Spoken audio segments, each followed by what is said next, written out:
Alors Richard, vous avez choisi de délocaliser le MBA de Savignac au Sénégal en coopération avec l'Institut Telma. Pourquoi ce choix ? D'abord parce qu'à l'école de Savignac et à la Chambre de commerce et d'industrie de la Dordogne, on croit dans le futur de l'Afrique. Le développement démographique est spectaculaire, le développement économique, on parle déjà des lions d'Afrique, comme on parlait des dragons de l'Asie. Et puis l'Afrique, culturellement, au niveau du climat, c'est un continent exceptionnel. Et donc nous avons voulu accompagner le développement de ce continent. Après, nous avons des partenaires qui sont déjà en Afrique, et ces partenaires, ces grands groupes hôteliers, ils veulent aujourd'hui que leurs établissements soient dirigés par des cadres locaux. Mais ces cadres locaux doivent être rompus aux standards internationaux de management, à cette exigence de service client.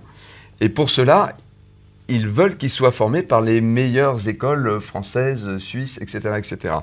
Donc, il y a à la fois un objectif de favoriser des locaux qui connaissent le système, qui connaissent le terroir, qui ont l'habitude de manager ces populations, et le rôle d'une école qui amène un savoir-faire français d'une grande école de management hôtelier. Et à qui s'adresse ce MBA in Hospitality, désormais accessible à Dakar ? Alors, nous avons exporté ou délocalisé pour la toute première fois ce programme dans un pays étranger. Il s'agit en effet de notre MBA, un diplôme qui a plus de 30 ans. C'est aussi le programme phare de Savignac, mais nous avons choisi de le délocaliser en format exécutif. Donc là, clairement, il s'adresse à des cadres, des gens en fonction, qui ont une expérience de 5-10 ans dans le secteur ou pas, mais qui sont déjà des managers et qui veulent soit se réorienter s'ils ne sont pas encore dans le secteur, soit monter en compétences pour occuper des postes de plus grande responsabilité. Et quelles sont les compétences que pourront acquérir les apprenants inscrits dans ce programme ? Alors, il y a globalement 5 blocs de compétences. Un bloc qui est plutôt stratégie, marketing stratégique. Donc là, très clairement, ces managers qui vont devenir des managers de haut niveau vont devoir avoir une vision et savoir la déployer, une stratégie commerciale également. Vous avez un bloc qui est sur le management opérationnel, le management humain. Donc là, vous avez une partie qui est interculturelle, de la gestion de compétences, du droit du travail. Donc on est vraiment, et le management d'équipe, bien évidemment.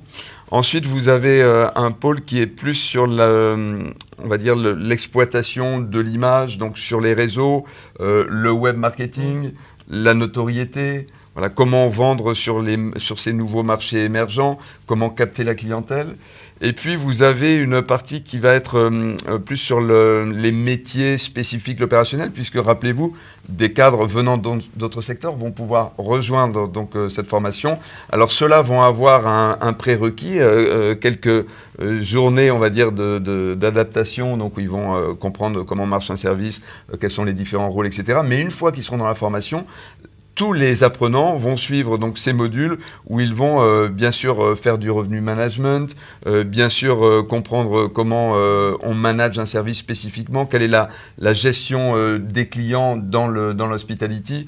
Et puis il y a le bloc inévitable financier avec tout ce qui est cost control, analyse financière. Voilà, donc ces 5 blocs vont transmettre les compétences essentielles pour les managers de demain, ces managers africains qui vont faire briller ces différentes marques. Et puis, on va leur demander, à la fin de la formation, de rendre un dossier.